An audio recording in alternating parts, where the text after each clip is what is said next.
Bagaimana menyikapi fitnah jihad dengan demonstrasi? Pertama, nggak ada jihad dalam bentuk demonstrasi. Nggak ada jihad dalam bentuk demonstrasi. Demonstrasi tidak boleh disebut jihad. Jihad dari sisi apanya? Demonstrasi itu kebiasaan orang-orang kafir, bukan ajaran Islam. Nah, bukan ajaran Islam. Riwayat-riwayat yang dinukil dari sahabat melakukan demonstrasi ini tidak, itu bukan bentuk demonstrasi. Jika riwayat tersebut sahih. Ya.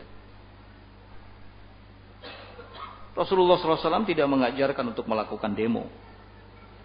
Para sahabat pun demikian. Nah, para tabi'in, para ulama, Imam Syafi'i, Imam Ahmad, tidak pernah mengajak untuk melakukan demonstrasi. Sekalipun menghadapi penguasa yang zalim, penguasa yang lalim, ya, nggak ada ajakan untuk melakukan hal itu.